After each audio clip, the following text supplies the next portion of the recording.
Can you hear me? I have something to say.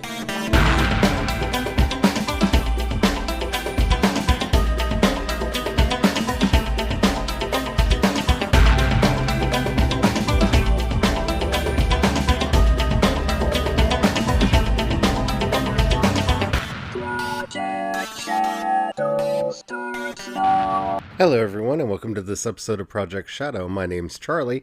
You might know me better as sci-fi fantasy writer C.E. Dorset. And it's finally here.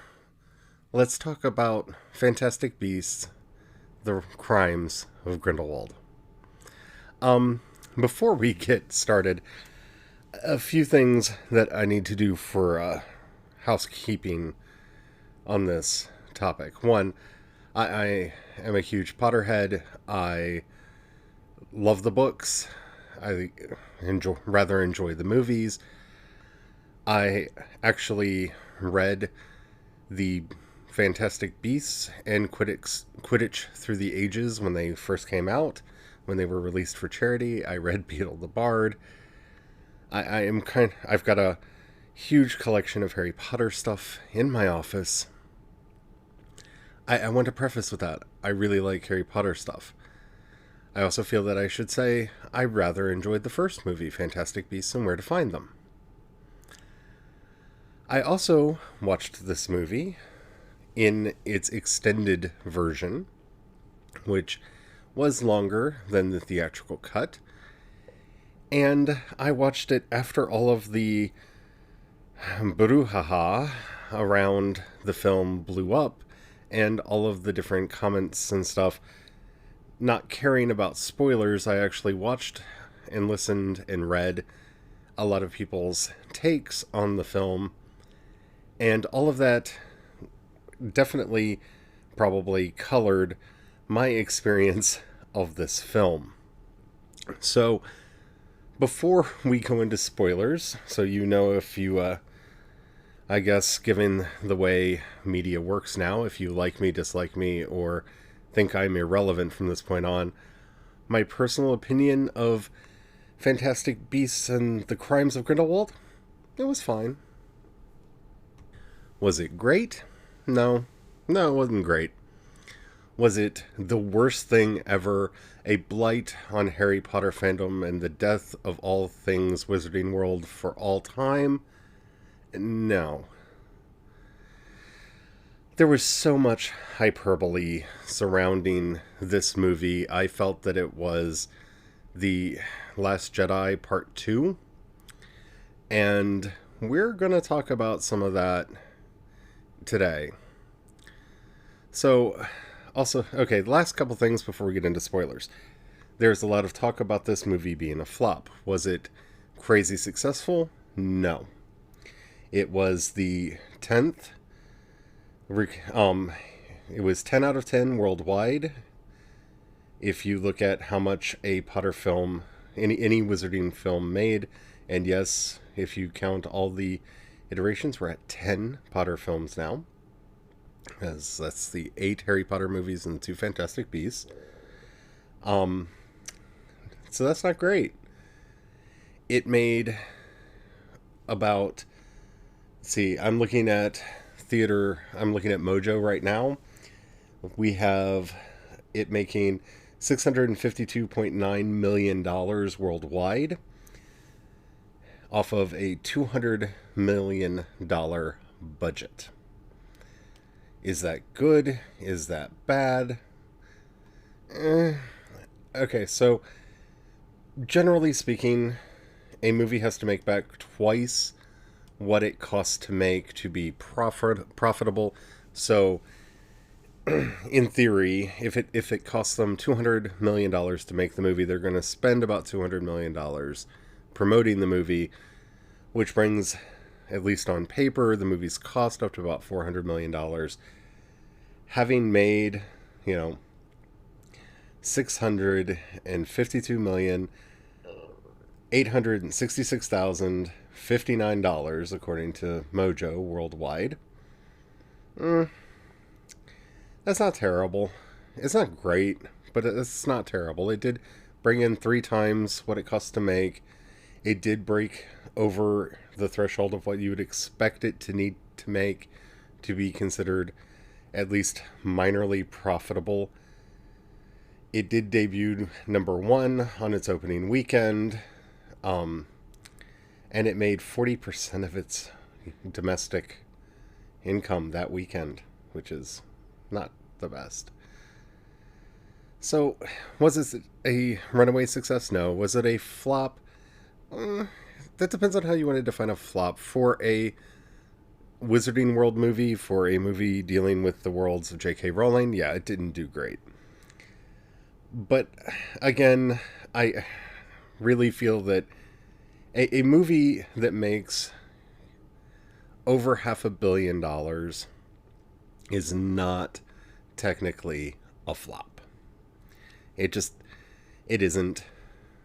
And the foreign markets really, beefed up. 75.6% of its money came from the foreign markets.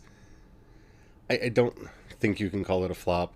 It'll be curious to see what it makes now that it's available to purchase and rent, which, we don't normally talk about that income, but that plus streaming rights and everything, they do play a more prominent role in whether or not media succeeds or not. So I don't want to approach this as if it were a flop. The IMDb user rating on it is a 7.3. Whatever. Let's talk about the actual movie. And I'm not going to... This movie came out long enough.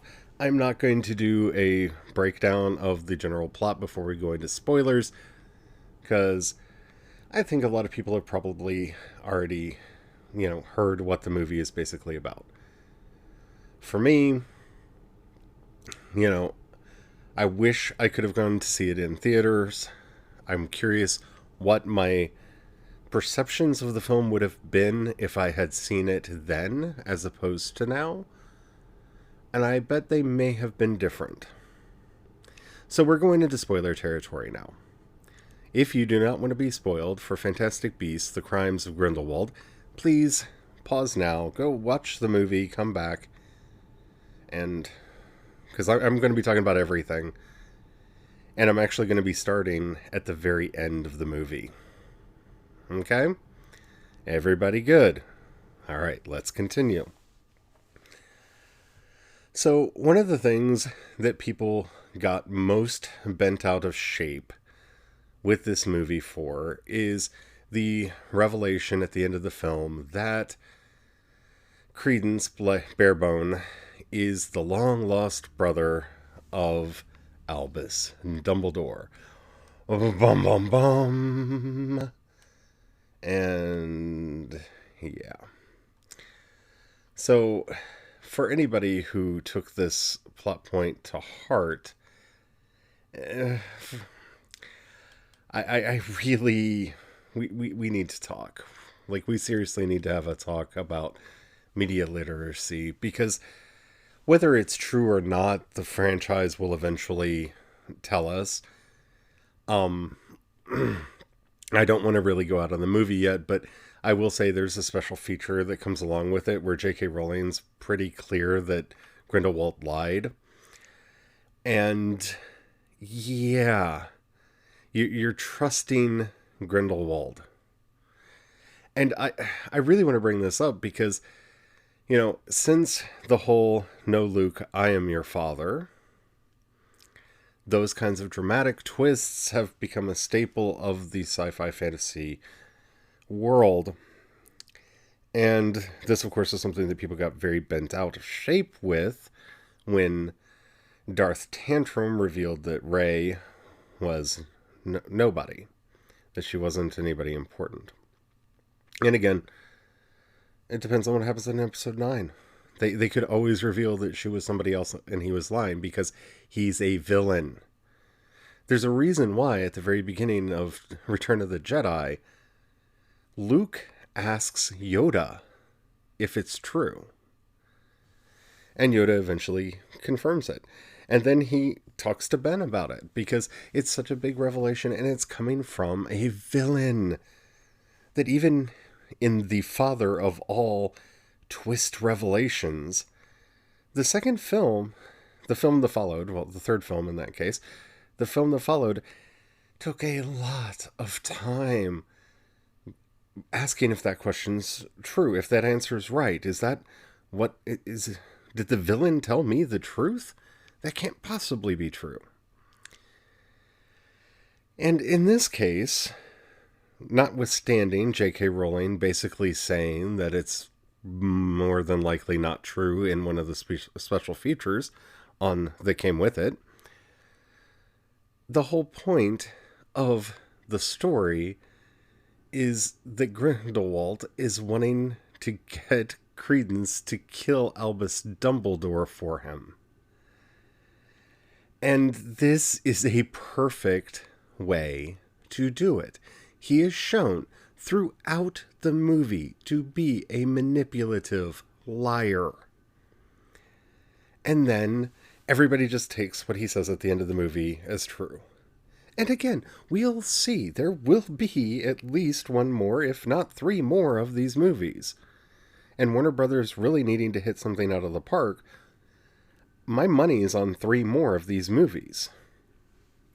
Because, they need something. Warner Brothers really doesn't have anything going for them right now. So, yeah.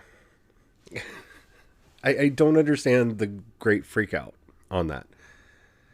I think more than likely we're going to find out that he actually is a Lestrange. Because remember, we have to... We have two Lestranges that we have to account for.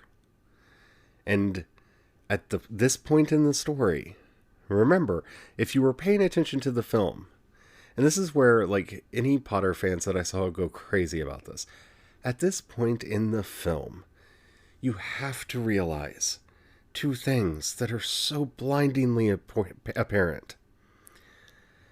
Okay? Let's go with this. You ready? 1. Lita is said to be the last of the Lestranges, and that there are no male Lestranges left. Well, let's go to the two problems with this.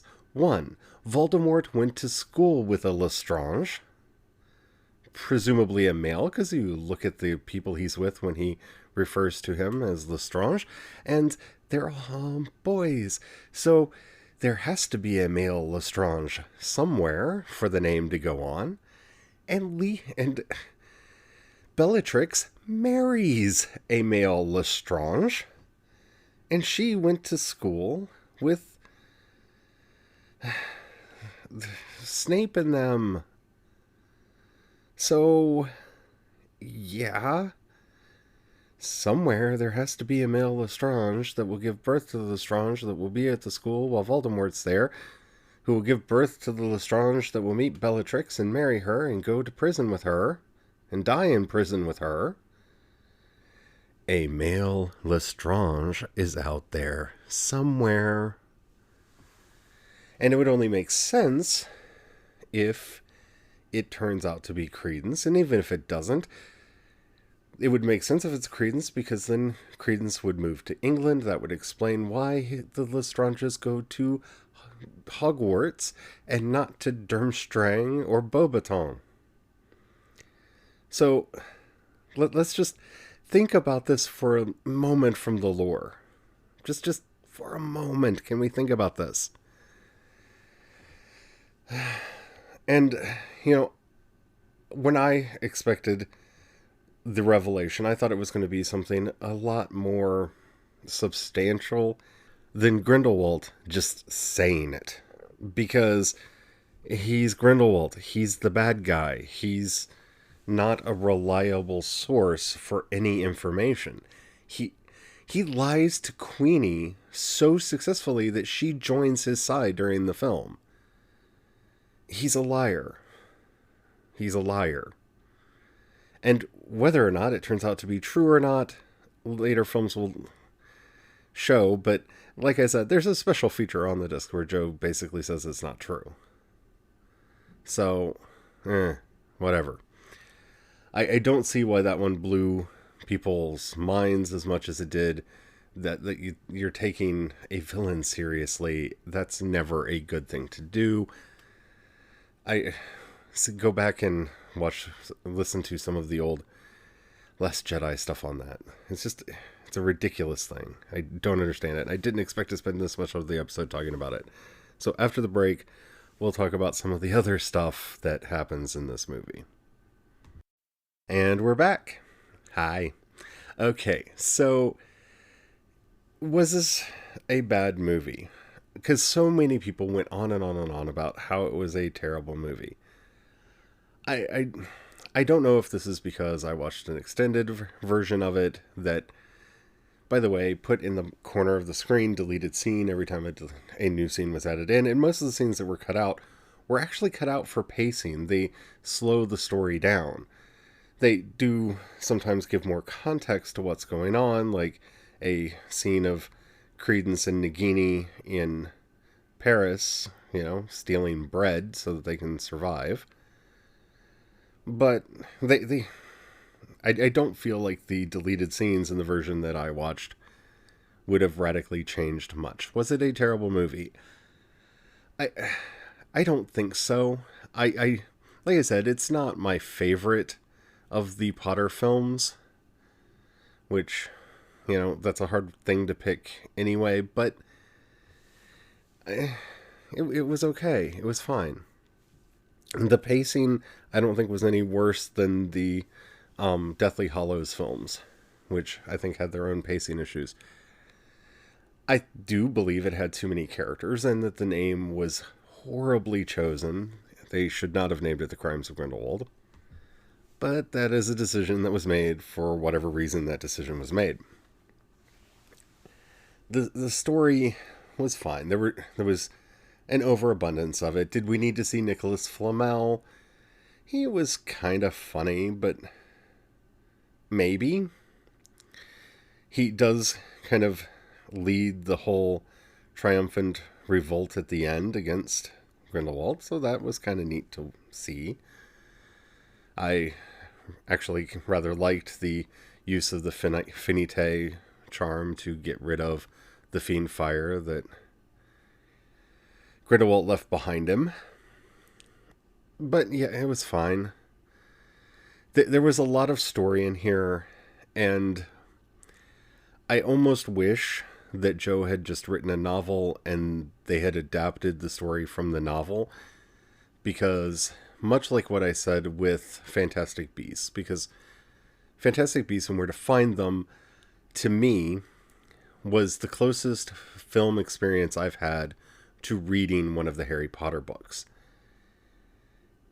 And that's one of the reasons why I really liked it. This movie felt like an abridged version of one of Joanna's books, and that may be something that people reacted to.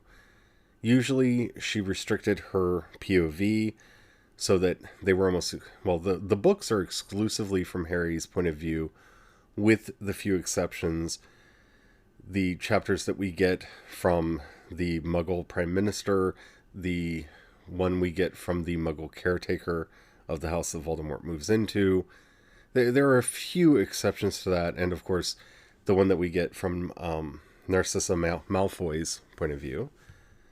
There are a few exceptions to the exclusively in Harry's point of view, but the vast majority of the text that she wrote was from Harry's point of view.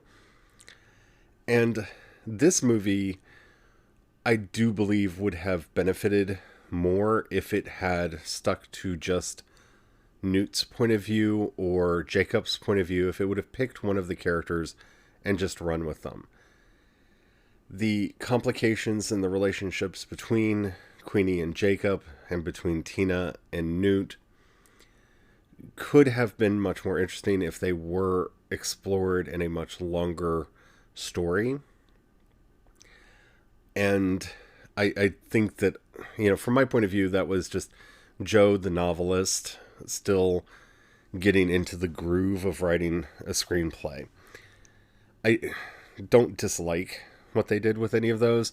And as much as it hurt me to see Queenie go over to Grindelwald's side, because she was my favorite character from the first movie, I understood why she did it. I mean, I understood how she got hoodwinked.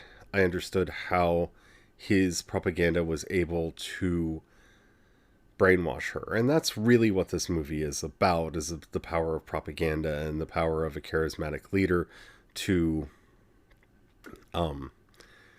take over.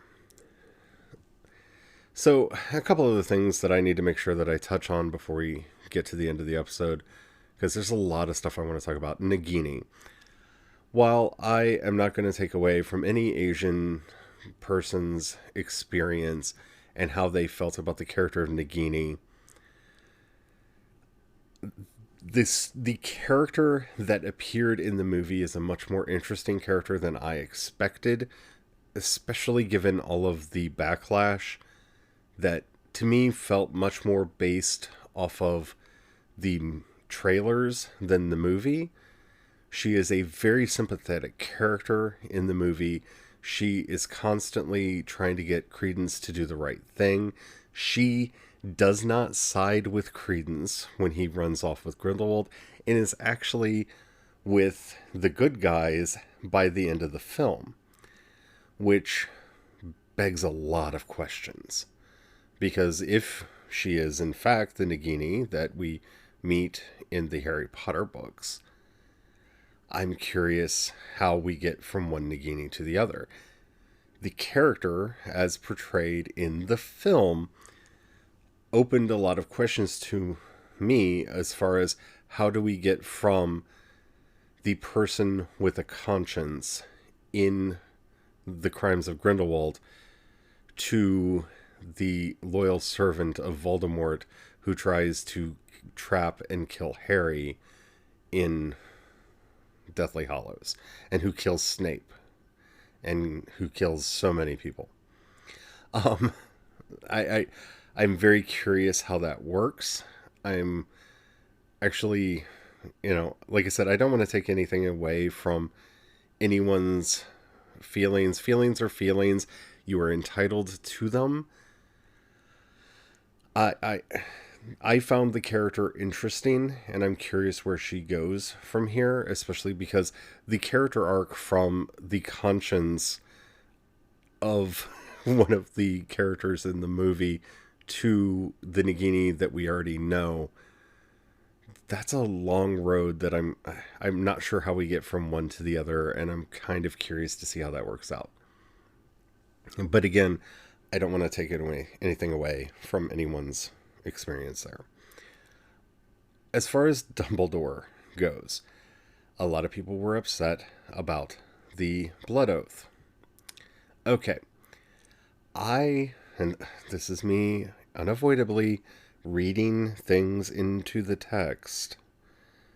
And I understand that if it's not in the text, it's not in the text, but the flashback that we get that explains all of this happens with Dumbledore looking into the Mirror of Erised. The Mirror of Erised shows you the deepest desire of your heart. It shows him when he and Grindelwald made the pact, and then it shows him Grindelwald standing there. That is not out of character with a lost love and the love of one's lifetime. Again, I understand, he never says that. He is, at one point, it is said at one point that you were like brothers. Dumbledore says we were far more than brothers. Yes, within the text, within a strict reading of the text, one could argue that that's just referring to the blood oath that they took with one another. But again, he would not be the deepest desire of Dumbledore's heart appearing in the Mirror of Erised if they were just family. I don't, especially the way that they appear in there. That's me reading into things. I did not find that upsetting or objectionable. I do think that it was partially bad form on Joe's part to write that in there, because we know that they are eventually going to break the blood pact somehow, because in 1945 they do duel. But it almost looked like an eloped marriage to me. Again, that's me reading into the story, and take that for what it's worth. But I'm okay with it. I'm fine with it. It didn't bug me all that much. Yeah. As far as Dumbledore being a defense of the dark arts against the dark arts teacher, that's handled. He's banned from being, in course of the film, he's banned from being a DADA teacher, and of course he will become, I'm assuming, the Transfigurations professor, and what have you. Yeah. Why is nobody talking about the fact that Professor McGonagall's in the film? She is. It's short, but they did recast an actress for McGonagall, and nobody's talking about that. But okay, fine. Jude Law was perfectly fine as young Dumbledore. We'll see how that goes, where that goes in the future, blah, blah, blah. Overall, I don't understand why this film became a lightning rod. Like, I don't want to be defending it. Don't think that I'm trying to defend this film in particular, because it's not a hill I'm willing to die on. I mean, this isn't The Last Jedi, which I thought was a truly good movie, like a great movie, and probably one of my favorite Star Wars movies, and didn't understand why people didn't, reacted the way that they did. Well, I did understand, but go back, just listen to that. If you missed my discussion of that film, just, it's in the archives. You can go back and listen to all that, but I don't want to belabor it here. But, I'm not willing to fight for this movie. Like I said, it was fine. It was a perfectly fine movie. In the same way that Prisoner of Azkaban was a perfectly fine movie, or that, Order of the Phoenix was a perfectly fine movie. Does it have some pacing issues? Maybe. I mean, it told the story that it wanted to tell in the way that it wanted to tell it. I didn't feel that the movie was slow, but I like a lot of slow movies, so probably not the right person to ask about that. But I don't understand the hatred that this movie got from people. I really don't. I mean, it was fine. It was a perfectly fine movie. It wasn't great, but it wasn't terrible. I've seen terrible movies. And, I'm willing to call something out as just utterly terrible when it's utterly terrible, especially when it's something that I really want to be good, like the Titans thing. Like, Titans was fine, but it was kind of on the terrible side of fine. And we'll be talking about that a little bit more when we talk about Umbrella Academy, which we're currently watching. And if you want to be ready for that review, definitely go check it out on Netflix. I'm really enjoying it, but I've never read the comics.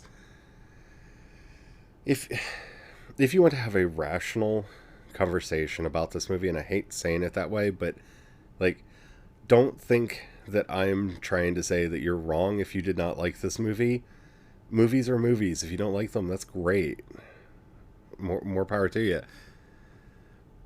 And like I said, this isn't like my new favorite movie, but I don't understand why it got the hatred thrown at it that it did. It doesn't deserve that. It really doesn't. It's a fine movie. If you were afraid to see it because you were told that it was the worst thing ever made, it's definitely not the worst thing ever made. It's fine. If you enjoyed any of the Percy Jackson movies, it's better than them. And they were fine. Anywho, there's so much more I want to say about this, and then we may revisit this movie in future episodes, especially if you have any questions or comments. I would love to. I would just like to hear what you all think, because I really don't know what to think about this film. I really don't. I mean, it was fine, but it's almost become like an obsession for me, in that I'm trying to figure out why there was this massive just hatred for this film. Because, I mean, like I said, it's fine. It's not great, but it's fine. Anywho, if you've enjoyed this episode and think it was better than, fine, and the app that you're listening to me on allows you to rate either this episode or the podcast in general, please do so, especially if you're listening to us in iTunes or on Apple Podcasts, which, thanks to the meager analytics that I do get, most of you do. The rest of you are listening on Anonymous Android something, Pocket Casts, Anchor, Stitcher, Spotify, Google Podcasts, and Podbean in that order. And then the vast majority of you, it's just under Other. So I don't know what you're listening to me on. But of the ones that I do, the majority of you are listening on iTunes or iOS. So if you can rate the podcast, please do so. It tells the algorithm to share the podcast with more people. And that would really help out a lot. If you've got $1 you can throw my way, down in the show notes, you'll see a link that says Anchor Community Support. You can join the project at the $1, $5, or $10 levels. That really does help out a lot. Help me to buy this microphone that I'm talking to you on. Will one day help me get a new laptop so I don't have to re-record sections because of weirdness. And so that really does help out a lot. If you want to follow me on social media, I'm CE Dorset on Twitter. You can go to facebook.com/groups/Project Shadow, one word, no spaces, no dash, no nothing, and join the group over there. I'd really like to get more discussion going over there. I think that would be a lot of fun. Yeah, still working on a lot of stuff. Have some really good ideas for the audio series that I'll probably be sharing with you all soon. You can find links to everything that I do over at projectshadow.com. So until next time, thank you so much for listening, and don't forget, have the fun. Bye.